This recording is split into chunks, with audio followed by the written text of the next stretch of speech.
ഓട്ടുപാറ ജനതയിൽ ഇപ്പോൾ എല്ലാം വിലക്കുറവിൽ.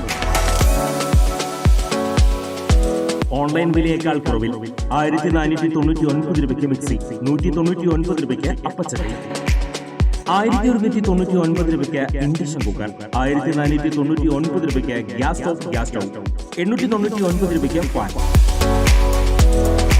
ഓട്ടുപാറ ജനതയിൽ പഴയ സ്റ്റീൽ, അലുമിനിയം, ഓട്, ചെമ്പ് പാത്രങ്ങൾ എന്നിവ മാറ്റിയെടുക്കാം. ഓട്ടുപാറയിലെ ഏറ്റവും വലിയ പാത്രക്കട ജനത ഓട്ടുപാറ.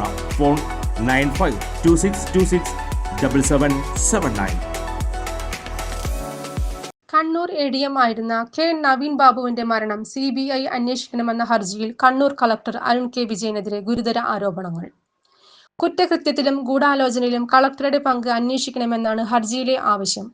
നവീൻ ബാബുവിന്റെ ആത്മഹത്യാക്കുറിപ്പ് കണ്ടെത്തണം, ഒന്നുകിൽ കൊലപാതകം അല്ലെങ്കിൽ ആത്മഹത്യാക്കുറിപ്പ് പോലീസ് മുക്കിയതാകാമെന്നും ഹർജിയിൽ പറയുന്നു. ഹർജി ഹൈക്കോടതി ഇന്ന് പരിഗണിക്കും. കണ്ണൂർ ജില്ലാ കളക്ടർ അരുൺ കെ വിജയൻ ജില്ലാ പഞ്ചായത്ത് പ്രസിഡന്റിന്റെ സ്വാധീനത്തിലാണെന്നാണ് നവീന്റെ കുടുംബത്തിന്റെ ആരോപണം.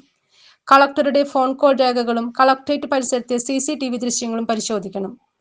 യാത്രായയപ്പ് ചടങ്ങിലെ ദിവ്യയുടെ സാന്നിധ്യത്തെപ്പറ്റി പരസ്പര വിരുദ്ധ മൊഴികൾ നൽകി കളക്ടർ പ്രതിയെ രക്ഷപ്പെടുത്താൻ ശ്രമിച്ചു.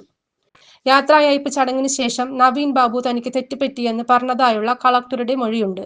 ഇതും പ്രതിയെ സംരക്ഷിക്കാൻ ലക്ഷ്യമിട്ടുള്ളതെന്നാണ് ഹർജിയിലെ ആരോപണം. ദിവ്യയും കണ്ണൂർ ജില്ലാ കളക്ടറും തമ്മിലുള്ള അവിശുദ്ധ ബന്ധം CBI അന്വേഷിക്കണമെന്നാണ് നവീന്റെ കുടുംബത്തിന്റെ ആരോപണം. നവീന്റെ ഫോണിൽ ആത്മഹത്യാക്കുറിപ്പുണ്ടെങ്കിൽ പോലീസ് അത് എന്തായാലും നശിപ്പിക്കുമെന്ന് കുടുംബം ആശങ്ക പ്രകടിപ്പിച്ചു. കേസിൽ പ്രാഥമിക അന്വേഷണം നടത്തിയ Kannur town police station SHO ശ്രീജിത്തിനാണ് പ്രത്യേക അന്വേഷണ സംഘത്തിന്റെയും ചുമതല. തെളിവ് ശേഖരണവും സാക്ഷികളുടെ മൊഴിയെടുക്കലും ശ്രീജിത്താണ് നിർവഹിക്കുന്നത്. കേസ് അട്ടിമറിക്കിയത് ഉദാഹരണമെന്നും ഹർജിയിൽ ആരോപണമുണ്ട്. News desk any time.